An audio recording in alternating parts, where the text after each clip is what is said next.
To shed more insight into what we've learned about Catholic voters from this EWTN News and RealClear Opinion Research survey, we're joined by Susan Crabtree, a political correspondent for RealClear Politics, and Professor Ryan Burge, one of the country's leading data analysts on religion and politics. He's an associate professor of political science at Eastern Illinois University and runs the popular Graphs About Religion website.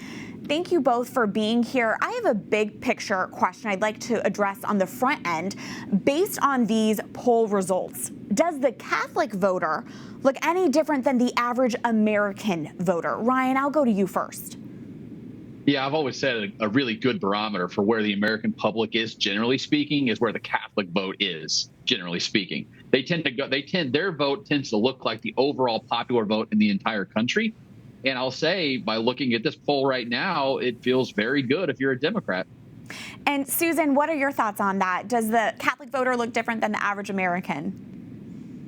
Well, I think it's evolved over time. It looks more like the average American now, but back in the 1960s, when you had JFK running, and he was the first Catholic president to run, there was an 80% swing in favor of for Catholic votes in his favor. And now, actually, it's more reflective of the average American voter. So we've seen that evolve over time. That's some good insight. Ryan, abortion is a top issue for 10% of the Catholics surveyed here. Can that number significantly affect the election? So I think abortion is one of those topics that we like to talk a lot about. But if you actually look at what voters care about, and you see this in poll after poll after poll, culture war issues like same-sex marriage, like abortion, like transgender, those are issues that we like to talk about a lot. When you ask voters what they care about the most, it almost always comes back to the economy, the economy, the economy. And in this poll, it's clear over half of all voters said that was their number one issue. And the number two issue was immigration, which does seem in some ways to be linked to the economy. And you've got to get below 10% to get one of these culture war issues. Do I think it matters on the margins? I absolutely do. For some voters, they're single issue voters on the issue of life. But I think for the vast majority of voters, they look at their pocketbook, they look at their checking account, they look at how they're getting by, and they make their vote based on what their economic conditions are, not necessarily issues about same-sex marriage or abortion.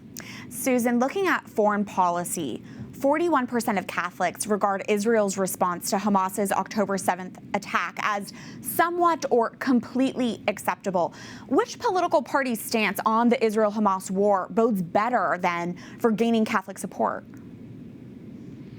Well, I didn't look at that question on foreign policy. I'm more focused on the big picture. And it strikes me what Ryan just said, that even though the Catholic voters care about the economy the most, the survey showed that the economy is a top issue for Catholic voters nationwide at 51%. They are still leaning more towards Kamala Harris. And in that capacity, it's interesting because most polls show that most Americans support Donald Trump to handle the economy much better than Kamala Harris.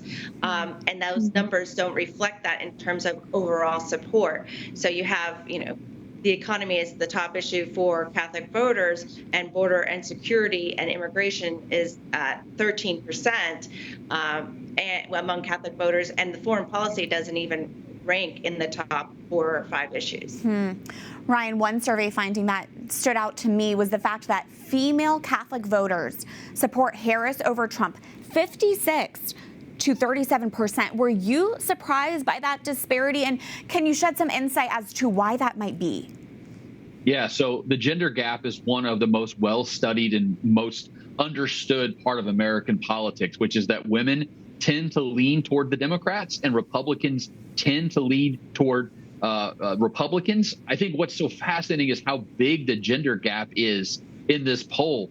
Female Catholics are incredibly supportive of Kamala Harris, almost 20 points she wins by. But then when you look at men, male Catholics, Donald Trump has a 6-point advantage amongst male Catholics. So we're seeing a growing gender divide in America, especially when it comes to young people. Young women tend to be moving further and further to the left over time, and young men tend to be more in the middle of the road, if not moving slightly to the right over time. We're seeing that gender gap now in this data too. So it seems like it's becoming a pervasive part of American politics. Absolutely.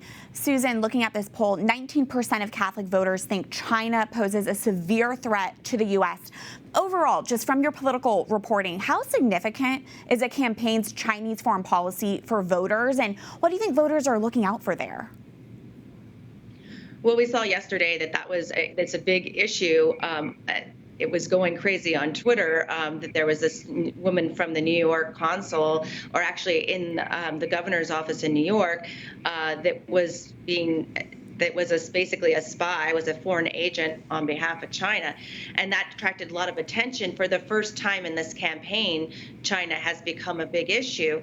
But before that, I don't think that the foreign policy has ranked up in the top issues. People are focused domestically, as I said, first on the economy, with 51% of Catholic voters caring about that, and then on the border issues and healthcare, and then climate change ranking a little bit in there, and K through 12 education coming in rounding out those top few issues that Catholic voters care about. That's sort of reflective. I don't see that, even though the world is so in such turmoil these days, I don't see that reflected largely in our results at the top issues that people are caring about.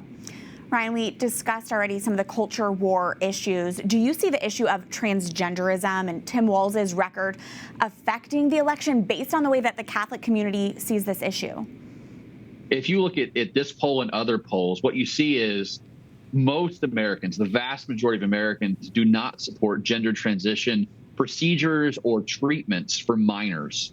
That's a political loser for the Democrats. And Tim Walz, signed a bill in Minnesota that was far out of step with what this sample looked like, the Catholic sample, but what Americans look like in totality. So I think he's actually giving the Republicans an easy way to attack him by calling him extreme or very liberal or very progressive on this issue, when almost every religious group in America does not support gender transition treatment for minors. The only two groups that do are atheists and agnostics, and they're solidly Democrats. You're trying to win over white Catholics and Hispanic evangelicals and people sort of in the middle of the political spectrum.